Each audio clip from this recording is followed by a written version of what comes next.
Hey everyone, I just wanted to take a second from my normal content to give you a quick update on the coronavirus situation. Many people are concerned, have questions about this, so I just wanted to go over some basic definitions so that everybody can have a better understanding of what's going on. So coronavirus is actually a family of viruses. So even though viruses are technically not living organisms, we still apply the convention of Linnaean classification just for simplicity. So this is a family, and the name coronavirus comes from the Latin word corona, which means crown. So this refers to some proteins that project from the capsid and give it this crown-like appearance.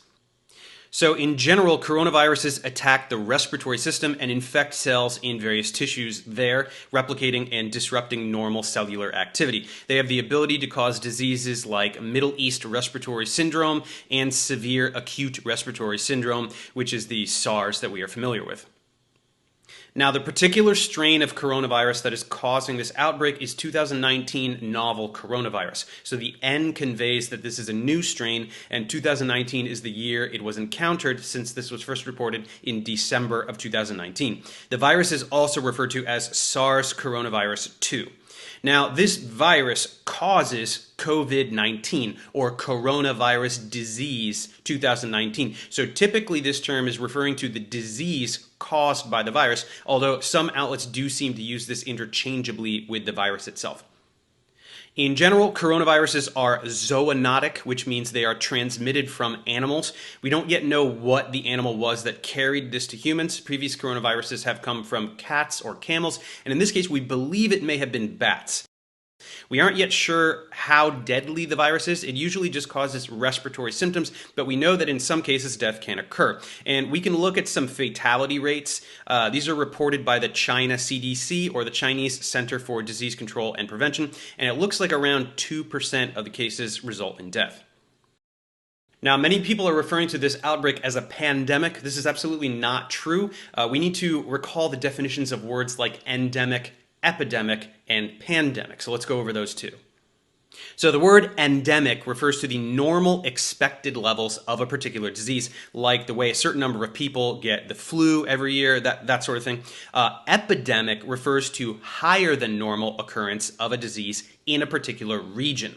The word pandemic implies that a disease is spreading worldwide in an alarming way. This is certainly not the case, as almost all of the cases are in China. In China, they are on the precipice of an epidemic, but we are nowhere near pandemic. That would require large amounts of cases in many countries, which simply does not exist.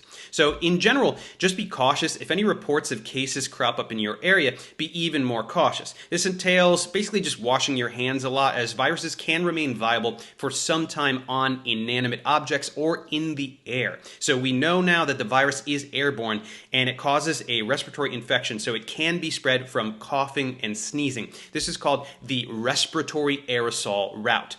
And there is emerging evidence of transmission by the oral fecal route as well. So we do have more to learn about this strain. Above else, as we said, 99% of all the cases are in China, and half of the rest are on one particular cruise ship. So maybe just don't go to China. That's really the solution here. If you have plans to go to China, probably don't go to China.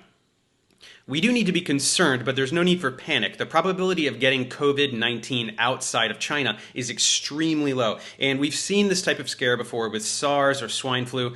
Rest assured that there are thousands of brilliant people working on this. There's a particular epitope on the virus, a glycoprotein that is being targeted for antibodies, which may yield some success, so time will tell here. Above all, stay informed, and in particular, don't fall for all the misinformation and sensationalist stories, as there are tons going around about the millions of projected deaths and government plots and what have you. Any stories of this nature should be approached with extreme skepticism. If it sounds like it was made up for clicks, then it probably was. And that goes for a lot of other things aside from coronavirus. So there's a few details about the new strain of coronavirus and where we are at with the research. If you're new to my channel and you want to learn more about biology,